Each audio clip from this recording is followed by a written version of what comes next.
How old are you? 32. 32. And what was life like growing up? It was horrible. Like, I suffered more than I did living. Existing more than living. In what way? Because I went through childhood trauma and abuse.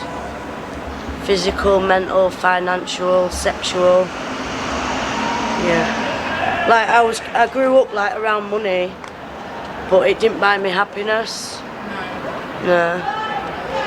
How did you get out of that? I had to leave because my stepdaddy had a lot of money, but he was like trying to control me, and obviously he abused me as a child, physically, mentally, sexually, and he tried using his finances to try and like make me feel special and buy me.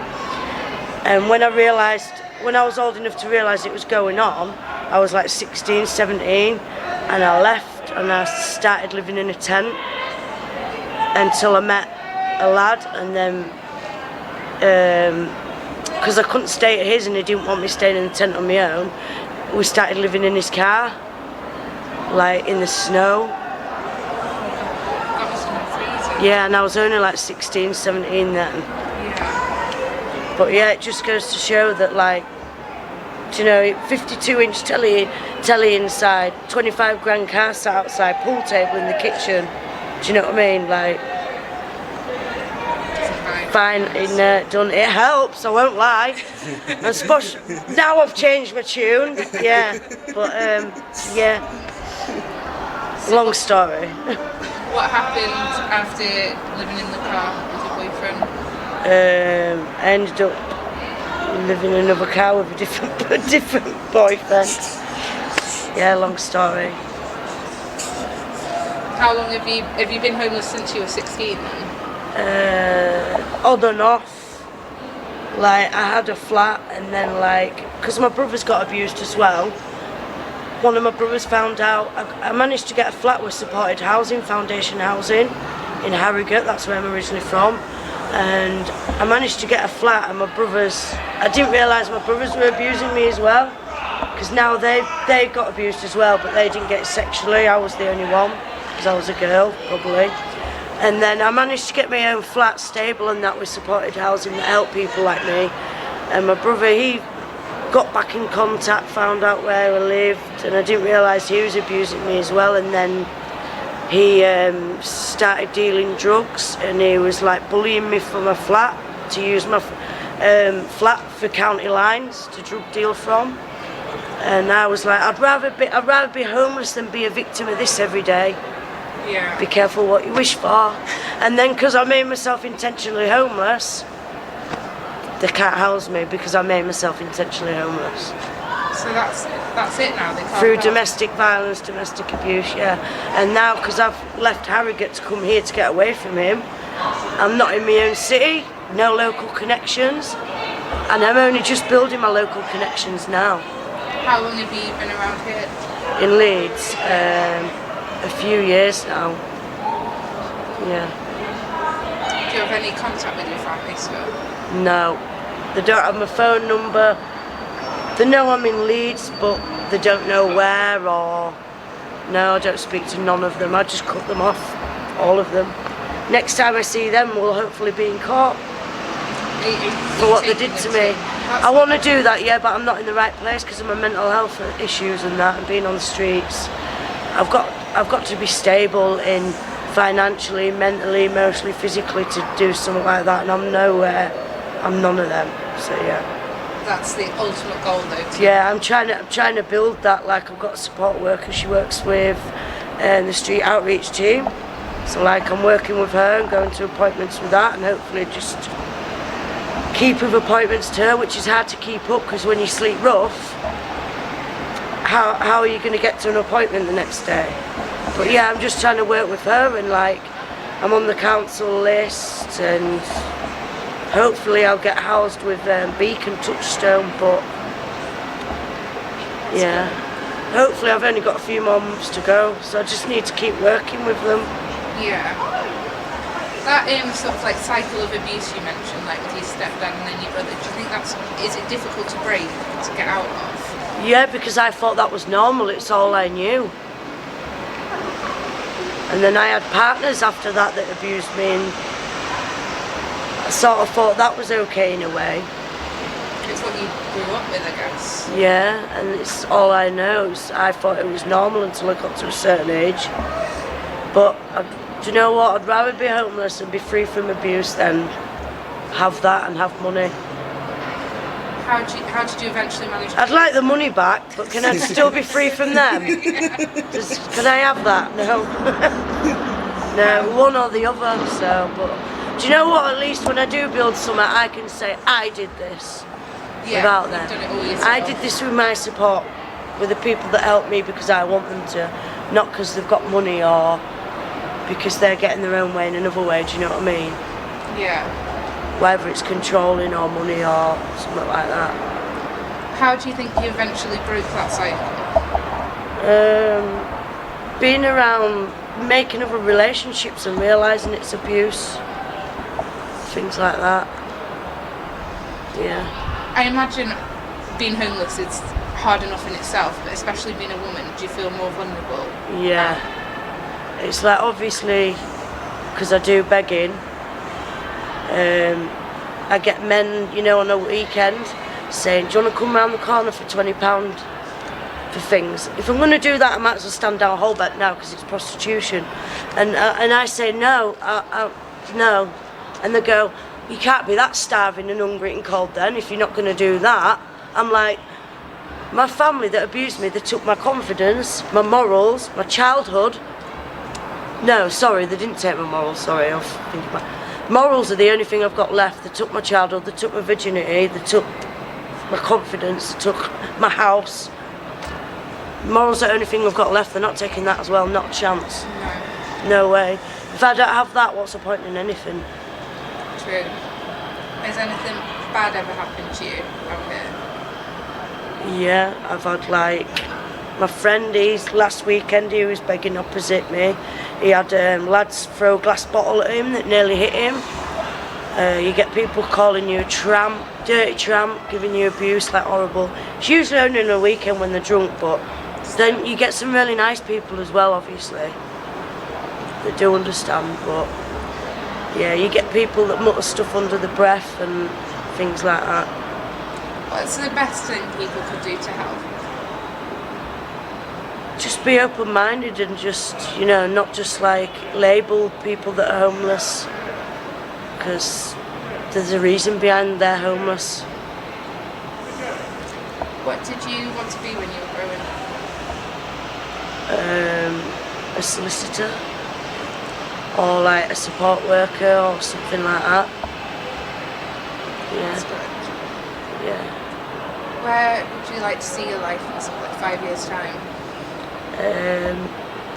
Have my own place, some sort of a routine, whatever that is, because I've forgotten what it is. Yeah, and just like have regular money coming in and be able to say, go shopping and say, I've done this, I've built this. Achieve it all yourself. Yeah, and like start seeing a psychiatrist and start like, you know, sorting out what's going on in here, and then when I get strong enough, take them to court. But that's good that you're in that place where you want to. It's like I know what I want to do, it's just I need the tools to do it. Have you got any advice for people watching this? Just to not give up, speak out, and especially coming to Leeds, there's a lot more support than there was in Harrogate. There was a place like the Crypt Springboard, but there wasn't like, do you know, the people that go around the trolleys, the homeless angels. There's so many, there's the street outreach, there's homeless angels, so many of them. I get the days and the times and the names mixed up, but there's a lot more support in Leeds than there ever was in Harrogate. That's good. And like Leeds, they don't judge you as much as they do in Harrogate. They're a bit snobby in Harrogate.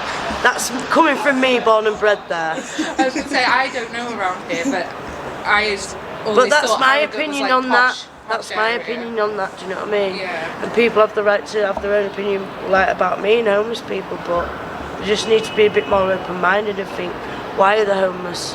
Like, I could understand if it was my fault I'm homeless, then I deserve it. So I could accept that, but I can't accept it because it's not my fault.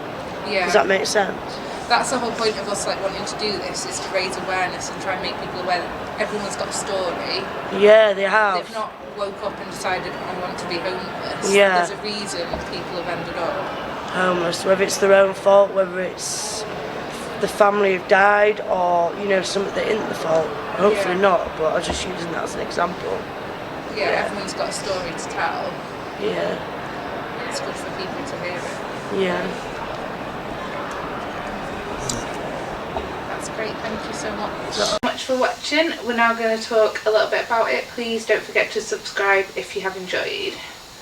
So, she didn't want to give us her name, so for the sake of this, we're just going to call her Amy. Why would you pick Amy? I don't know, because it starts with an A. I don't know. What about Sarah? It's difficult, don't you? I just think it's easier to have something to refer about. Obviously, not everyone wants to give their name, and that's fine. Yeah. But for the purpose of this part of it, let's just call her Amy. Okay. Or Sarah, whatever you want. So we're going to talk a little bit about the sort of childhood abuse and how that impacts later in life. So I didn't realise, like, obviously, I'm not an idiot, like I know debatable. Okay, I'm not a complete idiot. I obviously, like, I know about child abuse and I know it happens, but I didn't realise it was as common as 1 in 20 children experience it. 1 in 20 children? So when you look at that, at like a class of children, like at school, 1.5 children in that class are going to have experienced sexual abuse. It's like, that's a massive amount more than I thought. That's a lot. Like, obviously I knew it happened, but I didn't realise how common it was. And I think the most scary thing is, like, from my point of view as a parent, is it's more than likely to be committed by someone they know than a stranger. Someone closer to them. Yeah. That's why. Like, that to me is terrifying. It's terrifying. That's why I always protect. I can't let my son around everyone. But then again, if you're not with your partner, or you can't always dictate who they are around. You can't dictate. That's the scary part for me. Mm-hmm. You know, on my side, I can say it's safe. But you can't, because I don't think you ever know. If 1 in 20 children are sexually abused, and the majority of that is by someone they know, like, I imagine you could ask every parent in Jazz's class if they thought anyone that they knew was capable of that, and I would pretty much bet my life on the fact that they would all say no. But statistically, 1.5 children in that class is going to be sexually abused. Like, I don't think you ever think that someone you know is capable of that. No. And it's a scary thought that probably all of us vaguely know someone that. But you just don't know who is. No. That's scary. It's a terrifying thought, isn't it? It's scary. And I think, like, a lot of children often, if they're young, they maybe don't know how to express it. They don't know how to express it. Or even as they get slightly older, they feel like shameful about it and they don't want to talk about it. And they don't tell. And I just think it can be, if it's done subtly, it can be such a difficult thing to spot as well, can't it? Do you think the school can do much better work? I think schools do pretty good. But it's still happening. It's still happening, but I don't think you can blame schools for that. I'm not blaming the school, but if they can educate the sign that if someone... I think there must be a lot of, like, pick up signs in kids and that. Yeah. But then surely parents should be learning those as well. And it's not, like, I must admit, it's not something I've ever thought to look at. As in, like, the warning signs. But because you don't think someone will do that. No. There's no reason for you to look for it. No. Does that make sense? Yeah. But it's just terrifying, like, how common it is. It's the most common abuse to be counselled by Childline. So that's the type of abuse they most commonly counsel kids on. It's just... And especially if it's like your stepdad do that to you. Like, then it was happening to her at home. There's no escape, is there? No, you can't. Like, home's meant to be your safe place. And sometimes it's sad to say that they don't believe the kids sometimes. I know, yeah. And it's like even if the kids do say something, the parent... Yeah. And it always happens that the mom don't believe the stepdad is capable. Because how could you, like... No. Straight away, yeah. If my son says something dodgy, I believe him. 100%, but at the same time, you don't want to feel like someone you love is capable of that as well. Your son's not gonna lie, something like that. No, I'm not saying they do, but like... I'll believe him. Little sign, I'll believe him straight away. Yeah. Because can you imagine if you don't believe him and you come back, it's true? It's better to go overboard and it turn out he's exaggerated something or seen something on telly and just said it. But... Yeah.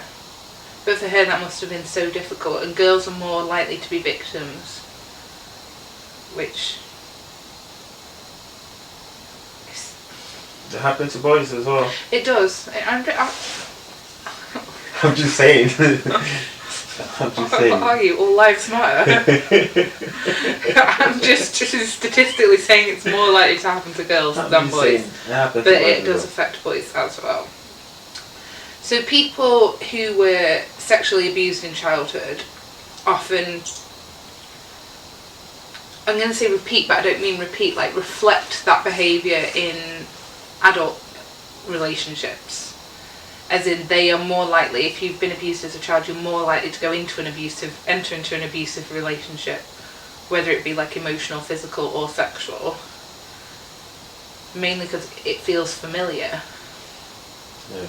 Like, I know she didn't talk a lot about relationships and that, but almost like the lifestyle she's in, obviously ending up homeless, to me feels like it almost reflects on that in a way, as in like it must feel slightly familiar, as in as a child she was obviously being abused by her stepdad, so home wasn't a safe place, so she's not used to having that safe place, that like place where no one can hurt you.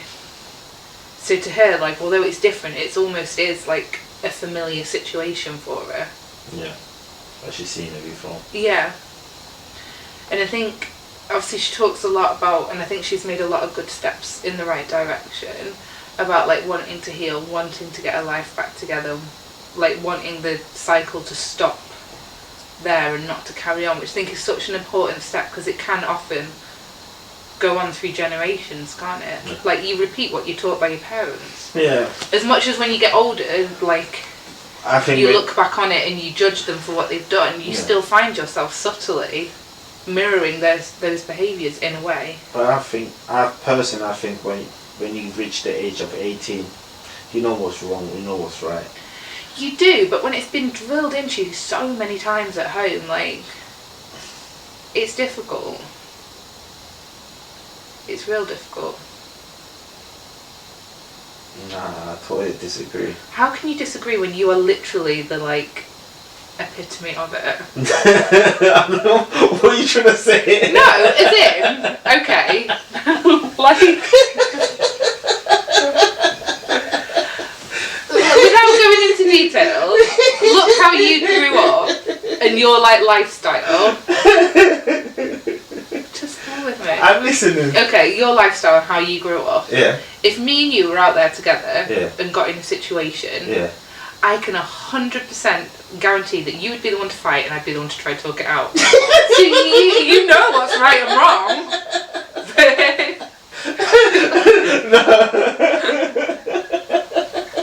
Like, I totally disagree though, because you know why? I totally disagree. Okay. Because the way you've been raised, right? Yeah. The way your mom and dad raised you, and it's totally different with what you you see. So you can't say that because you know what's right and you know what's wrong. I do, but like obviously I am now well over 18, so that has taken me a long time to learn that, and even now I still sometimes automatically think what my mum would have thought first, and then I have to train my brain to be like, no, that's not a kind and caring response. We're not going to respond like that. Like, it's drilled into me so much that it takes a lot to... Do you think it really affects you like that? I told you. But I think I'm working on it to not be like that. Like, I'm aware of it, which I think is an important step. Yeah. Like, she's aware of what? You don't agree with her views? What, my mum? Yeah. Yeah. No, but I meant like Amy's aware of how her past could make her act or make... Yeah. Like... I read a saying once that like the first thought that comes into your brain like when you're faced with a situation is what's like been ingrained in you, and the second thought is like your true like intention of what you want to do. Like it's meant to make you feel better if your first thought's a shit thought and then you're like, no. If the second thought is the same as the first well, one. yeah, then. What do you do? Well, it was just an example. Go on, sorry. So, studies have shown that there is a strong connection between childhood abuse in any form, like emotional, physical, sexual, and violence when people are older. People that have been abused as a child are more likely to be victims or bullies, like either or. And I think you see that like a lot in the school shootings in America, don't you? Like, yeah. A lot of them were victimised. Yes, not that that is any justification for what they do, but yeah, they were victimised. So I think childhood abuse is something that people don't just get over, but I feel it's something that, especially showing those studies that there's such a strong connection between it and then violence in later life. I feel like there must be more we can do to help victims of child abuse. Because, like, people don't just get over it. It's not something that even if the person's caught and brought to justice and locked up, you still can't just get over those experiences. No, you can't. Doesn't make it any better that just because the person's locked up. Yeah, but sometimes it's better to not open the Pandora box. Because you don't want to open it, bring back bad memories. But then you're just suppressing the memories. It's not suppressing it. Sometimes it's best. If you've not dealt with them, I agree with you. If you've dealt with them and you feel like you've moved forward, then there's no point reopening it. And I'm aware I just cut you off. Can you please let me talk? Sometimes it's best not to open something that's gonna affect you, gonna mess up your mood. It's not gonna achieve nothing. The person's, let me just say, the person's in prison. It's not gonna achieve nothing, you know. And sometimes it's best not to remember it. But that don't mean you have to forget about the past. But sometimes you don't have to remember it. But do you not think that it might be better to remember it for that short while in order to get over it? Then think of like a lot of, like obviously it doesn't apply to Amy, but a lot of the addicts that we've spoke to who spend their whole lives trying to hide or numb the feelings, when in reality if they'd just dealt with them properly at the time, it probably wouldn't have got this far. Well, sometimes it's too much to deal with. I know, that's what I'm saying, there must be more we can do to help. Sometimes there's a lot. Because it's these, that they're like suppressing it and then it's coming out as violence when they're older. Like it's not going away, it's never going to go away as much as you try not to think about it. And especially, you can't talk about things if some people won't believe you. And it's hard on the person. You know, sometimes it's best to be quiet. Because the way I see things, if I'm upset, there's no point to tell my family member or my friends the reason why I'm upset, because they're going to be upset. So for me, I prefer to deal with it by myself. Oh, see me, I would rather tell someone. It's like a weight off my shoulder. Because like a problem shared is a problem halved. Because more often than not, like you or like some other friends can talk sense into me and be like, there's no point stressing over that or being upset about it. Like sometimes it's helpful. Because I think I'm very good at getting myself worked up over nothing. I don't see it like that. For me, I see, if I got a problem, why would I make my friends, my family going through what I'm feeling. You should always tell me. Here we go, you see?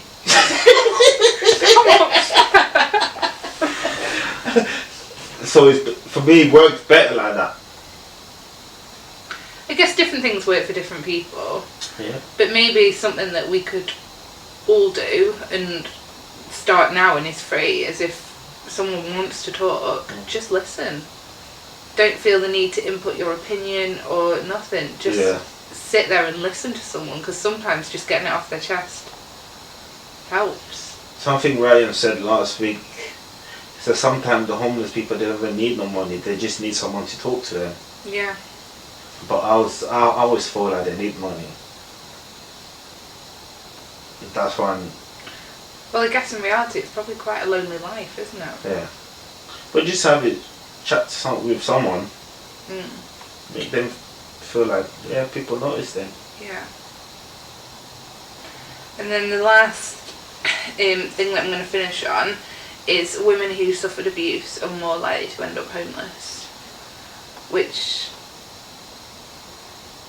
is just like...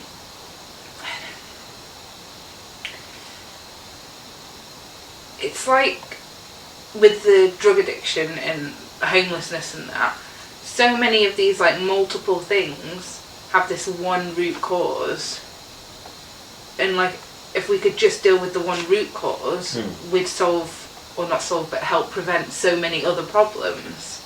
Does that make sense? Yeah. Do you feel like sometimes I can like hear something in my head and I can't explain it right? Like I know what I mean, but I can't articulate it right. Yeah. But like the one effect of childhood abuse has so many like outreaching effects. Yeah. Like so many outcomes. That are all problems that face society, and there's never enough money to throw at all these problems. But if we treated the one root cause, we wouldn't have all these multiple other problems from it. Yeah. Does that make sense? Yeah. That makes sense. Thank you. Is there anything else you would like to add at all? No, thank you. Obviously we hope that she gets everything that she wants and that she does heal and move forward and achieve the life that she wants to. Yeah. Thank you very much for watching. We'll see you again next week. Please don't forget to subscribe if you have enjoyed it. Thank you.